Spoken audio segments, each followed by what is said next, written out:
hasiko gara, hemen etxe familia giroko aurkezpen honekin, kontua eta zikina, eleberri grafikoa, nik baino beto ezagutzen dituzue, baina, bueno, aurkeztuko izkizuet, Ibai eta Eneko Iztu eta Zurmendi anaiak, eskuartean duen komikionen egiletako bi, hirugarrena Aritz Biaitez Tolosarra, baina Italian bizi dena, horregatik ez dago gaur hemen gurekin, eta Inigo Satrustegi editorea.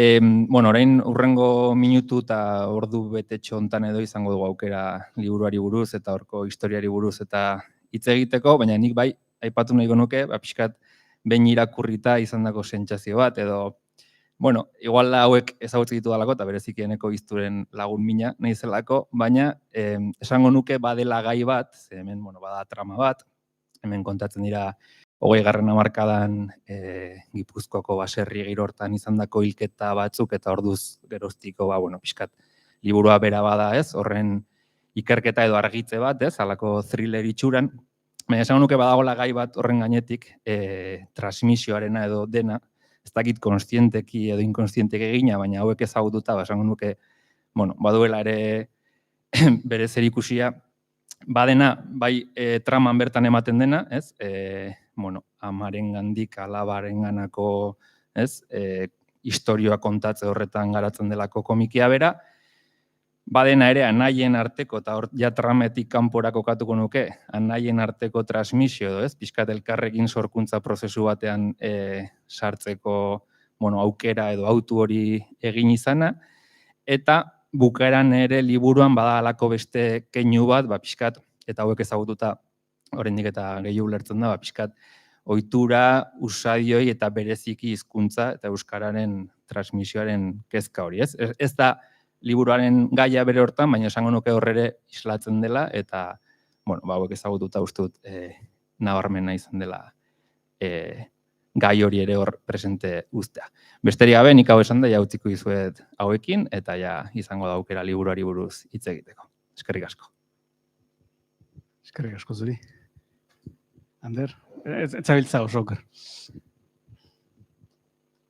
Bueno, analizia eta gero ez dakit. Zerbait gehiago gehitu daiteken, baina, bueno, ziur baietz.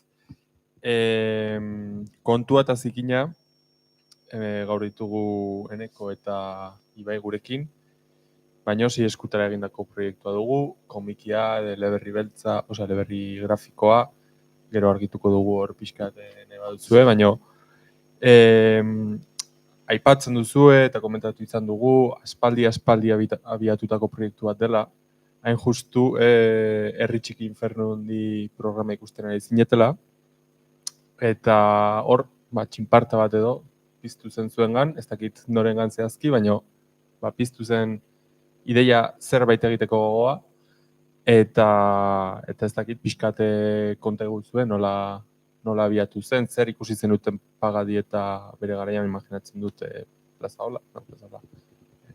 Nik uste dau Ibai hasikola erantzuten, zatik proiektu ondoan zuk esan bezala 6 esku eta 3 buru dare, eta bagoitzek astapenetan nik uste Ibai dala, ez? Bai, bueno, hau ondo esan duzun bezala Inigo, Herri Txiki Infernundi ikusten eginela sortu zen, Gasteizko etxeko sofan, eta egia esan protagonistak beste batzuk dira. Pagadi joan zitzaion Agustin Linazasoro izeneko gizon bati elkarrizketa egitera. Hain zuzen ere, Beizamako krimenari buruz, 1927an gertatutako krimenari buruz. Eta labur bidez esan behar da, Agustin Linazasoro Agustin Linazasorok eman zuela bersio bat, egin zuela kontakizun bat, ikuspuntu narratibotik bikaina zana. Depuratuta zegoen. Ez dakit berak egin zuen, berez herrian sortutako zerbait zen, herritarren artean elkarrekin historia hori kontatuz eta berkontatuz findutako narrazio bat zen, baina kontua da, hori entzun da gero ikusten zala, thriller bat zala. Novela beltza zeola, oso ondo kontatuta, twistekin, eta entzulia adi-adi mantentzen zuna. Eta pin hori entzun da, erreakzioa izan zen, honek ezin du elkarrizketa huts batean gelditu, baizik eta behar du euskarri bat, beste euskarri bat.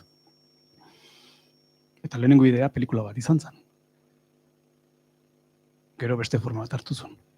Eta esan behar da ez garela izan bakarrak, hori entzun da, apurtxo bat, tentatuak edo amurri heldu geniona, beste batzuk ere izan dira, handik, beste formatutan, baina.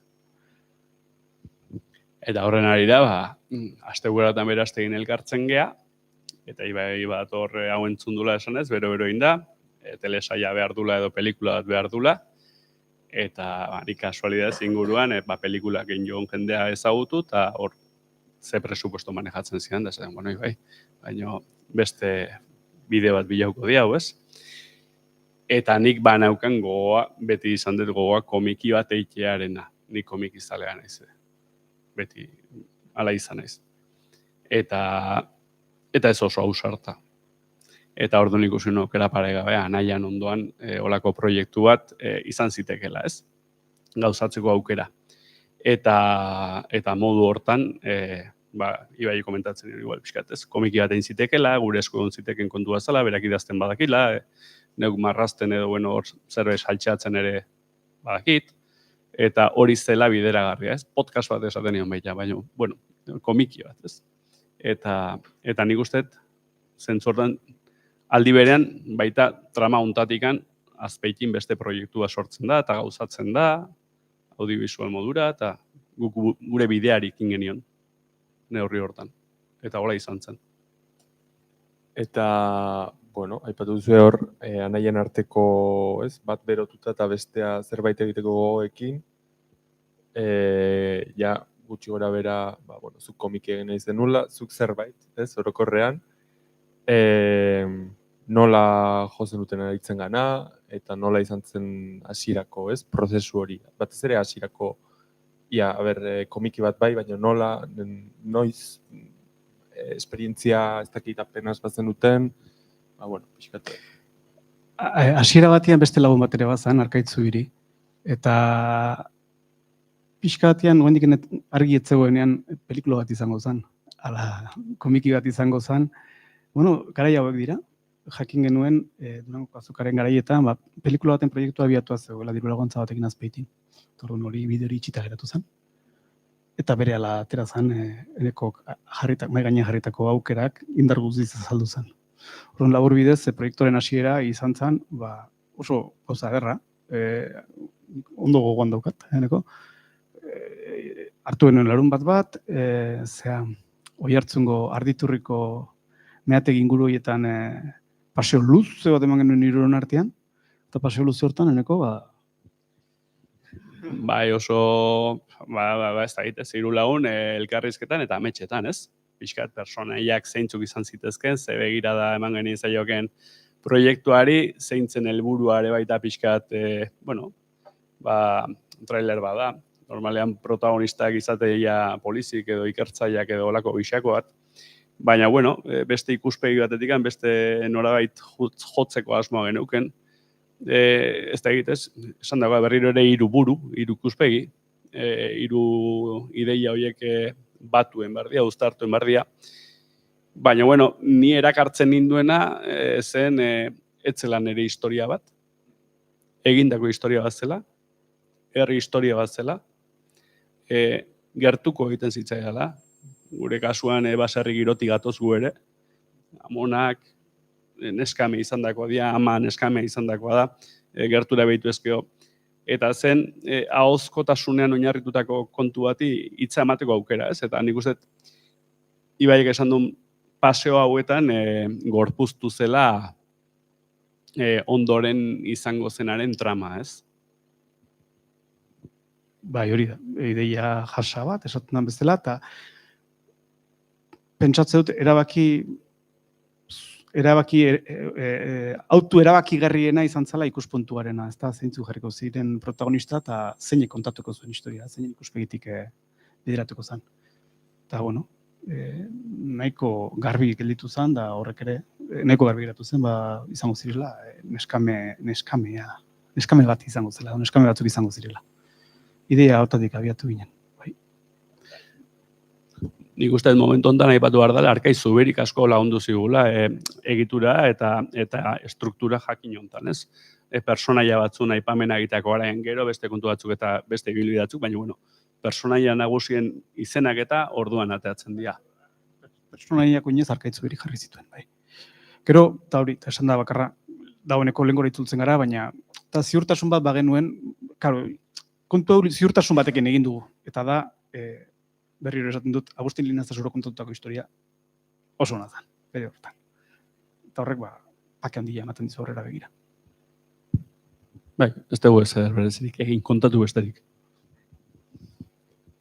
Gero itzuliko gara prozesu, sorkuntza prozesu horretara, aipatu dituzu da, thrillerra, Linazasuro kontatutako historia hori, Beizamako hilketarena edo, Anderrek ere bota du, badagola gairen bat, igual transversalagoa dena, historio beltz horretatik arago ere badoana, zer topatuko du irakurleak kasu honetan, ez? Zeri buruzkoa da komikia edo eleberri grafiko hau? Bueno, Anderrek esandakoaren hildotik, eta bai, hala da, genero beltza da, eta genero beltza jakina danez, beti krimen baten inguruan ardazten da, baina erabiltzen da gizartearen zokomokoak eta giza kondizioaren zokomoko ilunenak aztertzeko. Eta bai, baditu gai batzuk. Oda, gai batzuk lantzen dituen historia da. Helburua berez, ez da historia bakarrik, baita ere. Baina bada ira gai batzuk eta gaiak. Anderrek hasieran esan duen bezala, hala da, transmisioaren gaia dago batetik. Belaunaldien arteko edo senitarteko edo gizarte mailako transmisioarekin dauka lotura. Beste alde batetik abusuari buruzko historia bada, eskala diferentetan agertzen da abusuaren gaia, eta forma diferentetan. Eta hirugarrenik baita ere Euskal Herriaren eraldaketa sozialaren kronika bat ere izan daiteke. Alakotzatera hartu liteke, ez da? Baserritik kalerako azken urteotako bidea. Bai, nuke asko gehituko ez. Eta hortaz aparte, esango nuke, gizonaren alde eta emakumearen aldeko posizionamendu hor, dikotomia horren burruka hortan ere egitzen den posizionamendu kontu bat, ez da? Hori bagarrik.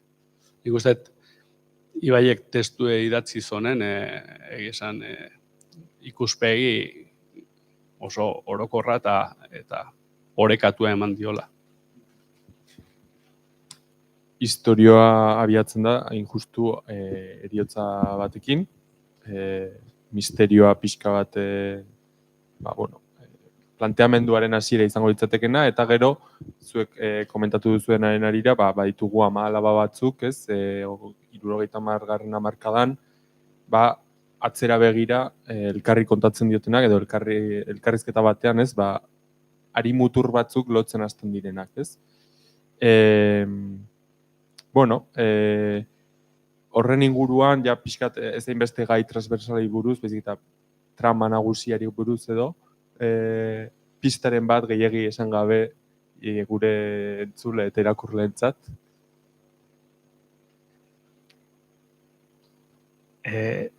Ez dakit oso ondo galdera ulertu dan gaina, baina aprobetxatuko esateko uste dudala errata txiki bat daukagula. Eta 73 beharrean 73 izan beharko ez ote luken. Ze bere garaian batuketak ere egin izan genituen belaunaldian nola josikote ziren. Da, baliteke hor errata txikiren bat izatea, beraz, bigarren edizio baldin baditzen godu egingo. Eta, orduan gehitzeko, kontatzerako orduan, azpimarratu nahi dugu, pertsonalkire, usten badiazue, data hauekin lotutako historia da. 10 egunetan zehar, egiten den narrazio baten proiekzioa da. Eta 10 egun horiek doaz, azaroaren batetik, urteotetze eguna dut, baina aldi berean hildakoen eguna da, eta hori ere, ondo lotzen da, historian azaldu nahi den kontuarekin, ze, hildakoz betetako. Hildakoz edo joandakoz, dagoeneko bizi izan jendez betetako historia bada, protagonista dira, eta San Martinetara doa.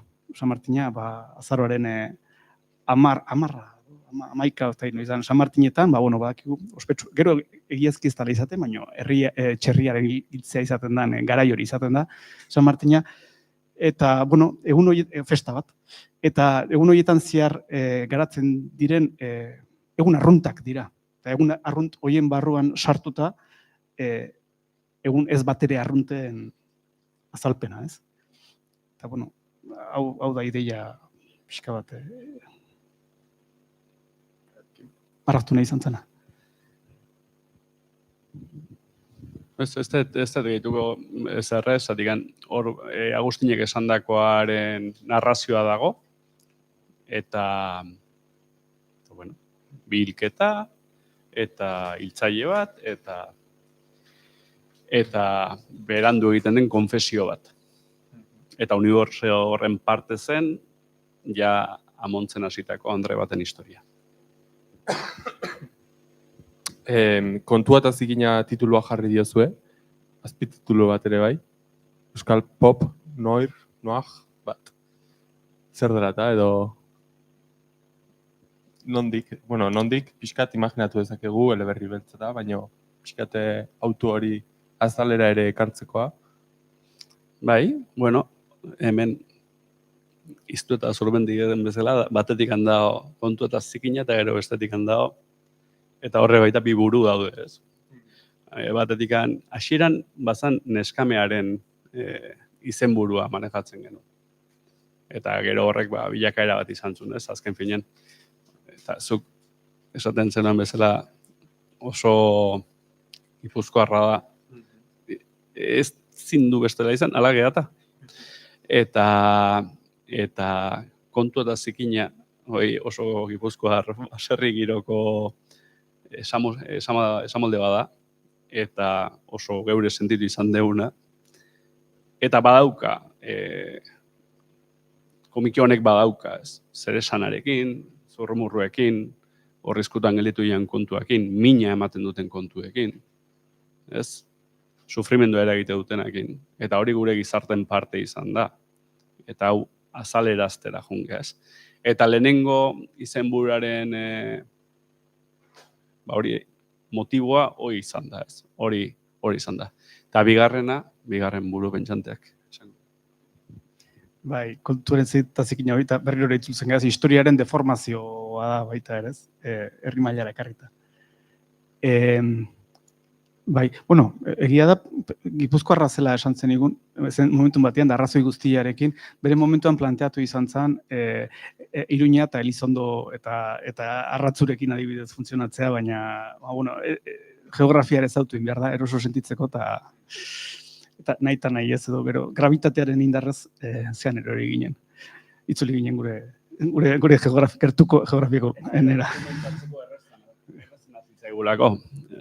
Dokumentatzeko errazena zen. Eta gero esan duzuna, bai, kontu eta zikina du izena, neko kontu azaldu duen bezala, eta bestalde azpititulu bat jarri diogu, izena du, bueno, Euskal Pop Noir bat. Intentzio guztiarekin jarrita dago. Bere momentuan batuketa bat ote dan edo galdetu izan ziguten, estimatzeko izan zen galdera, asmoa ez da batuketa bat egitea. Kontzeptu bat dagoela uste dugu, guk hau sortu dugu, baina uste dut gehiagorako ematen dula. Kontzeptu horren azpikoak eta, bueno, 3 saila dira. Protagonistak euskalduna direlako. Pop, popularra delako. Herri tradiziotik sortutako zerbait eta herritar arruntei ematen zaielako protagonismoa. Ez polizia bati, epaile bati, edota kazetari eroi bati. Eta herri tradizioa dela diogunean, baita ere referentzia zuzena nahi nioke auspoa sailari, ze dokumentatzeko auspoak kontakizunak ere aurkitu ditugu. Ze historia hau, Agustin Linazasorok mahai gainean edo telebistaren aurrean azaldu zuen historia hau, bere garaian eta geroago ere esplikatua dago, bai prentsan, bai 60ko edo 70ko literatur lanetan. Are gehiago, Piro Barojak berak ere idatzi izan du. Euske kontua da, eta sorpresa atsegina izan zen, historia honen azalpena bera ere, auspoako liburuetan aurkitu litekeela.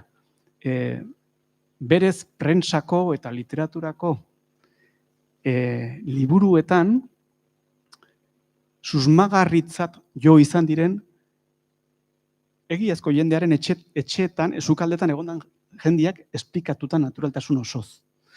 Orduan, kontrasteare oso berezia da. Alde batetik aurkitzen duzun sensazionalismoa eta beste aldetik auspoa irakurtzen duzunean aurkitzen duzun normaltasuna, ez da. Orduan alde hortatik pop, zen nahi duguna. Lehenengo eskuko bersio bat, eta zentzu batian. Eta bukatzeko, nuarrek frantzesez beltza esan nahi du, genero beltza, eta genero beltza esan dugu horixe dela, ez azken batian. Gizarteko zokomoko eta giza kondizioaren zokomoko ilunenak aitzakitzat, hilketa bat aitzakitzat hartuta, da misterio bat aitzakitzat hartuta, horiek arakatzea, ezta. Eta gero, euntzan nik entzuna neuken, nola beste telesail batzuk, Euskal Telebistan da hasi zian, nuar, Euskal Nuarra ataz izketan ere hasi zian, beste zuzendari nolaek Koldo Edmandozek eta kontu guzti horrek martxan jarri. Orduan, zergatik ez, ez? Zergatik ez honi dimensioa ematen eta sakondu eta pixkat, ez? Sustraitu. Elkarrizketa pasan izuenean, aukera zen duten ez, zerbait komentatzeko nahi bazen duten eta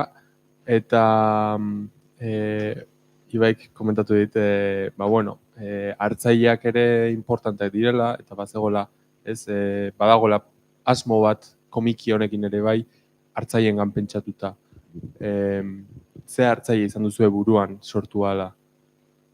Bai, uste teleberri grafikoak posibilitate aukerak zabaltzen ditula ez, irakurleari dagokionez. Eta guk nik uste idatziala beti, honek gure eritziz, neko, esango diak, konforme hon, gure eritziz 15 urtetik gorako edozinekin funtziona dezaken historia da. Eta gainera, esango nuke funtziona dezakela talde irakurketa baten baitan ere. Taldean irakurri eta komentatzerako orduan aberasgarri izan liteken, dena dira, ez dut inokin beste konparazio itxusirik egin nahi, baina uste du jokua eman dezakela. Eta pentsamendu hori ere gogoan eduki dugu bai. Bai, komiki bat da. Komiki bat iristen da irakurleon eta irakurle txarrera. Hau da, eta horretik handa baliabide didaktiko on bat.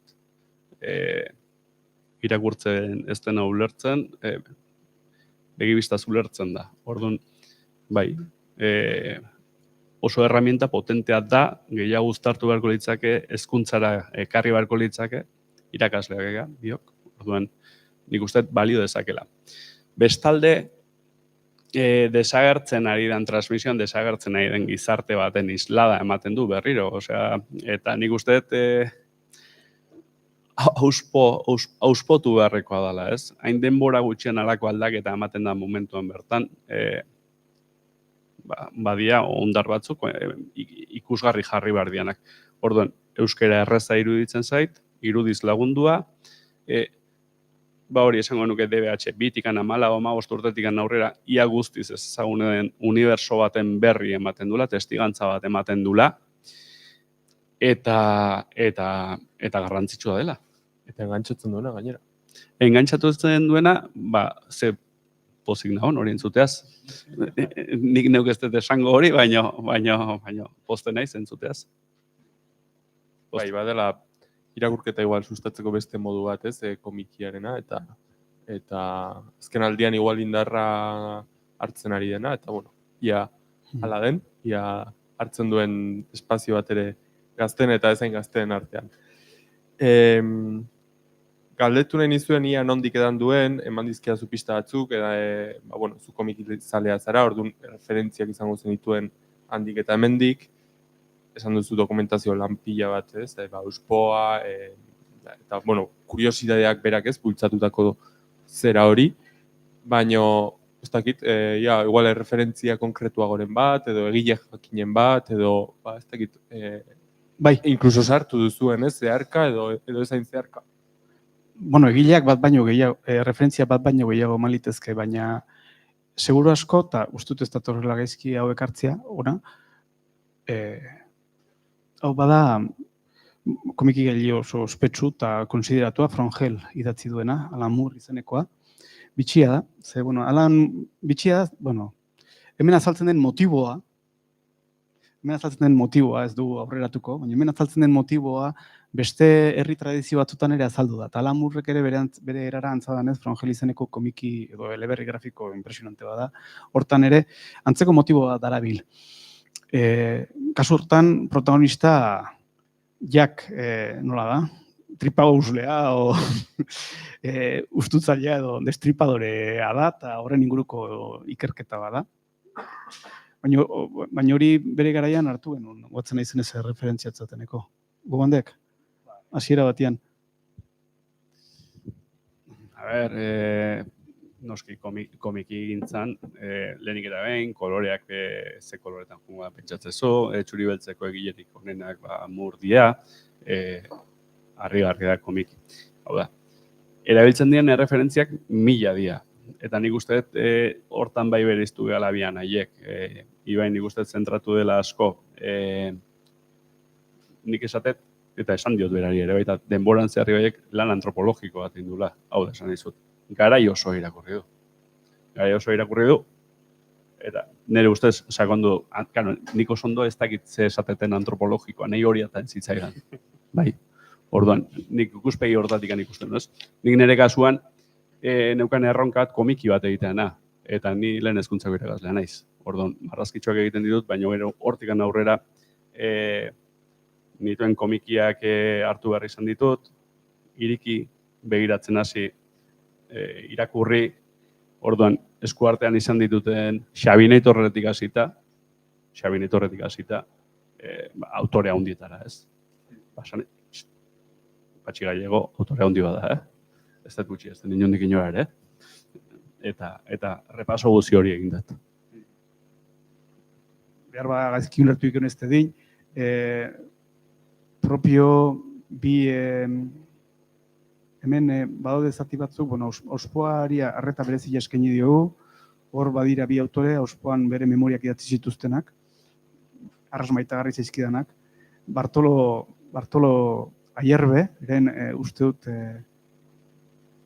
zein da izena, nire mundualdia izenekoa, eta beste bat, Vicente Barandiaranen, nola da, sartu gabe ezin bizi, izenburu errak,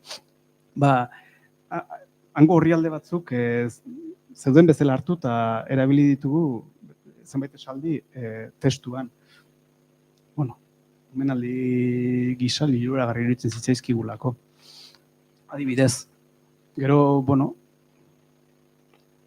esplizitu ez gehiago, sorpresak gordeko ditugu, baina gero euskal literaturako autore ezagunak, gaur egungo autore ezagunak gogoan ere izan ditugu, sarren handia bat esate baterako, nik uste dezkuta ezin da. Eta Txaga bat, eta Ipurbeltz, hau da esan ez dut, Ipurbeltz, komikian hola hasten da.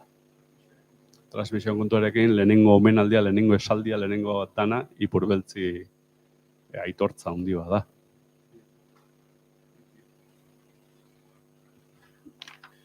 Zuen biografi erreparatuta eta pixkat ondutako lanaren,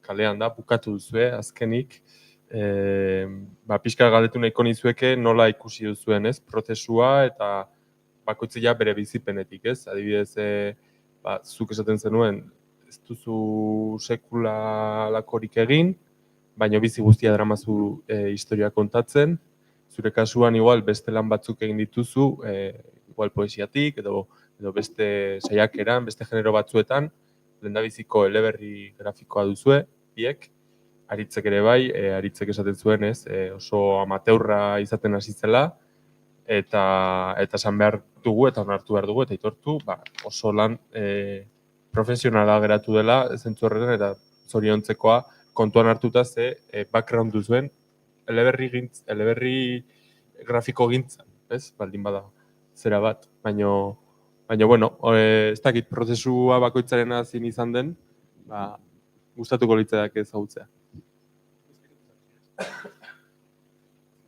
Zein da gaxera?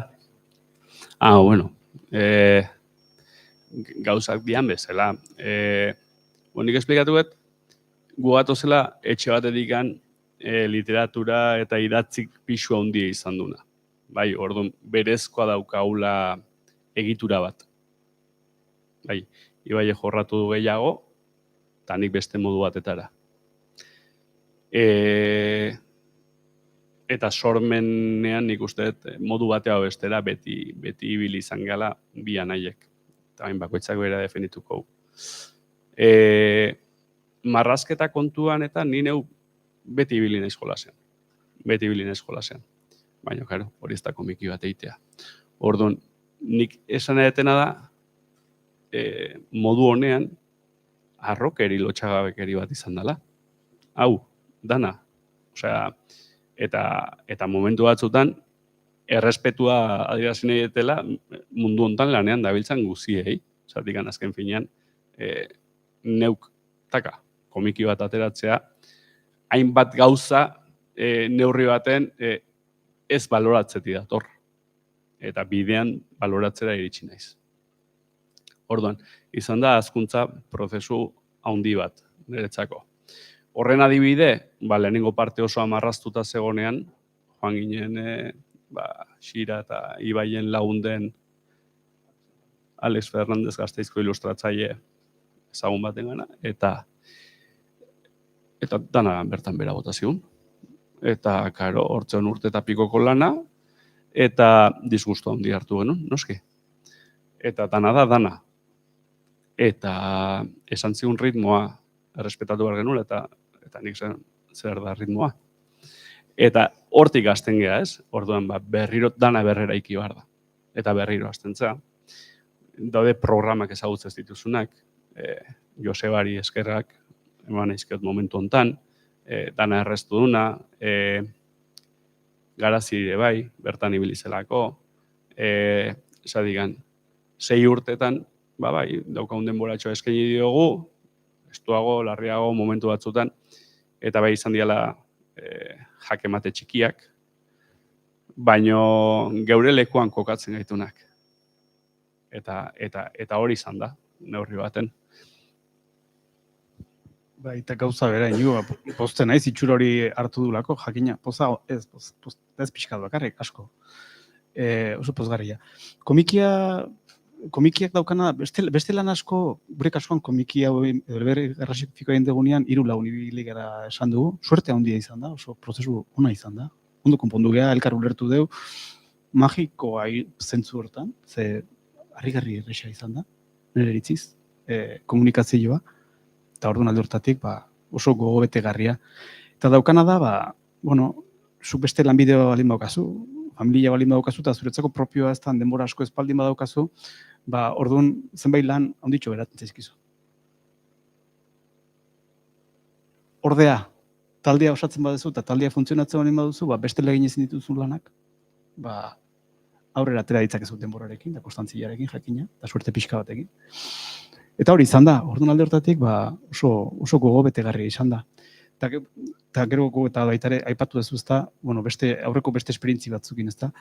Liburuak idaztea, generalian nik uste dut, nik ezautu dudanagatik, prozesu bakartia izaten da.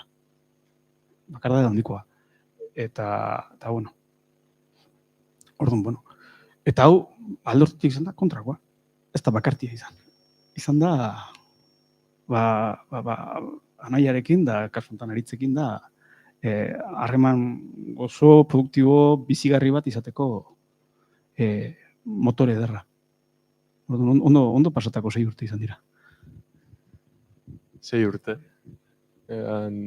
Gutxi ematen du, baina, 6 urte abiatu zineretetik. Galdetu nahi nizueke, pixkate funtzio ja espezifikoagoetara, ze hitzak lau eskutara ez dakit nola kuadratzen diren, esan duzuk ere marrazkitxoekin eta moldatzen zinela, baina horitzek ere egin du, orduan ez dakit nola egin duzuen pixkat krokisa zentzu horretan hitzak. Ez funtzio banaketa garbia izan da. Ni arduratu naiz, funtzio banaketa horrek behar bada lagundu du, ni arduratu naiz gioi literario idaztea, historia idatzi dut zea bat balitu zela, antzerki bat, edo gidoi bat balitu zela, gioi hori enekori pasa eta eneko arduratu da, estorioar edo gioi grafikoa egiteaz. eta geografiko horren gainean lan egin du gero, aritzek. Eta, bueno, sorpresa, magia edo sorpresa atsegina izan da, gidoi literarioa pasata gero, batean ikusten duzu, ostras, nik imaginatzen nuen bezala, imaginatu du berak ere, eta hobeto, are, eta orduan, dana irabaziz, ez? Urratxez urratx. Bai, Ibaiek idatzi zuen, gero idatzitakoa imaginatu bartzu. Zeure begibistan irudikatu behar dezu. Hortan, nahi izateak suerte daukegu, zatean uniberso berdine konpartitu izan deu. Hau da, baserri giroan uniberso berdine daukagu, etxen liburu berdinek egoten ziren, eta bueno, berezko abiapuntu elkartzen gintuen egoera batetik abiatzen ginen. Eta gero, aritz marrazkilari doaitxue da, etzen papelean soilik marraztu izan zuen, eta zuzenean pasazen ordenagailu, digital, beste era ontara, eta evoluzioa eman zuen. Ordan 6 urtetan nundik hasten den da nun bukatzen den, bere marrazketa ere da harrigarri, harrigarri. Horre entrenamendua handi bat ematen da, eta ikusten da, momentu baten, suzidio bat bezala aireratzen dela, ez? Eta tarte hortan, Ibaiek egituren narratiba oso ondo barneratuta dauka, niri zubilan egitea tokatzen zaita apur bat, denbora guzien. Eta hor gelditzen dian gauzatxoak, flekoak esaten den edo, pixkat hori horraztea tokatzen zaizkit. Baina, ona da aritz ez, geure uniberso ondatik pixkat apur bat aparteko lekuan, bere alpetan, da ez da gizar, da kontu guzi hortan, lortu dugu komunikatzeko kanal on bat, harreman on bat, hau da, persona ez ezagun izatetik ezagun eta lagun izatera pasatzen da, holako harreman bat, eta azkenean ikusten dugu, baietz, emaitza ez batzuk esan dezuna, emaitza profesional, nik liburu erikit esan, wow, baino eritxiken. Eta, bukatzen joateko, hain justu azken horri heldu nahiko nioke ez, 6 urte eta gero, heldu da, liburu denetan atzoko partetik ja Euskal Herri osoan barna, eta orain, zer? Nola zaudete, zer espektatiba dituzue, ingurukoan ere imaginatzen dut ja zabaldu duzuela, ale batzuk banatu dituzuela zuen gertuko jendearekin, zer jaso duzuen, eta pixkat hortik.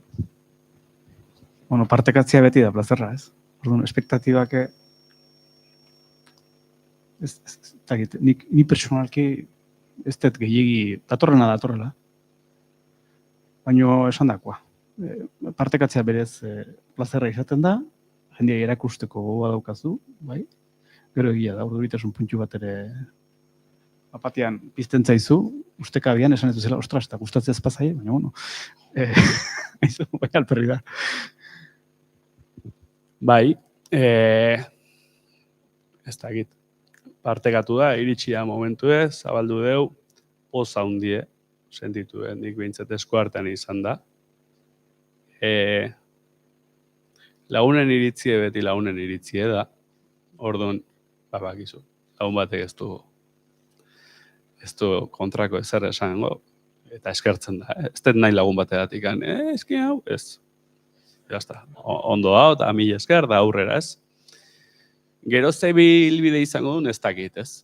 Komiki asko argitaratzen dira, maila ezberdinetakoak, egitura ezberdinetakoak, nik uste momentu honetan boom baten aurrean gaudela komikintzan inguruan, ez dakit zein den ere komikia irakurtzen dunaren gogoa, iruditzen zait komikia tipiko bat dala. Eta zertan da komikia tipiko bat, hasteko, ez jakin batzuk egindako komiki bat dala. Hau da, ez dago base bat, eta esaten genuen momentu hortan ez, guraize bada, makina simple bada. Narratiba fuerte badauka, herrizkeran juntatzen dena, ez da geurea, ona da, zentzu hortan ona da, baina ez dakit zer tiratzen duen gaur egungo irakurlea. Bai, ezoikoa da, baserri giroa, personaiak, ez da dit, neurri baten Goenkale atzean gelditu zen, ez? Mundu hortatik pixka gertuago da ona da, ez? Orduan, ez dakitena ze tirada izango duen. Bestalde, pues, jazta, erditze bat. Eta bigarrenen zai. A ber. Ez pozik, oso pozik. Nik ez dakit gomendio gisa edo irakurleari beti esaten diete komikiak edo eleberri grafikoak irakurri behar direla motel. Tentazioa izaten dugulako azkar irakurtzeko eta oso azkar irakurtzen dirako berez, ez? Testu gutxi, irudia, pipipi, oso ituta gaude hola irakurtzera. Behintzat hartu dezatela denbora bat, 6 urteko lan bat gozatzeko, eta detaietan, eta ez bakarrik irudian, baizik eta, horratzean dauden gauzetan ere pentsatzeko, eta horrekin gozatzeko, ze benetan merezi du, eta ez dakit. Gauzatxo bat, 6 urtetan bianeiei burutazio asko etortzen zaizki burura. Bai, eta bianeien txisteak daude. Eta, karo, grazia ere bianeiei begarrikan. Baina badaude pasarte batzuk, badaude gauzatxo batzuk, imaginazio pixkaratekin agian kointzidituko deuna, ez? Eta momentu jakinen batek hartuko balu hola hoxe asmakizun txiki hor sartu deuna, pues, horrek poza hundia emango duke. Nei behintzat. Barne txisteak, geure... Bai, osea, komikiak historia badauka, narrazio badauka, ona da, baina gero, badaude sagarruzteluak, badaude simbolo batzuk sartuta, badaude gauza batzuk saiatu garenak, gero nik ez dakit noraino iritsiko dien, noski.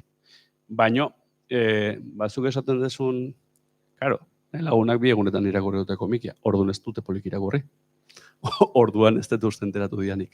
Beraz, hori pixkat aipatzarren, zure alde. Inigo zurire eskerrik asko, egindako lanagatik. Ondako harreragatik. Benetan merezi du. Eta ez dakit pixkat hause zen galdetzeko neukan, ez dakit beste zerbait esateko gogoz geratu zareten, edo gure artean daudenek ere galdetu nahi baduten zerbait, hause momentua. Nik eskertuko nizuek ez zuei, txalapartari, zarian iruditzen zait oso sortekoa gehala, hau bizitza, aukera hau bizitza, ez dut uste, denak aukera berdinak eta sorte berdina izate dutenik, eta hitzez eskertu nahi dut, mila esker. Nik egauza gara. Eskerrak emanei, aukera iriki diguzuen guztioi. Eta zuei honea tortzeatik. Alderarik, norbaitek? Listo, hemen utziko dugu eta eskerrik asko. Eta...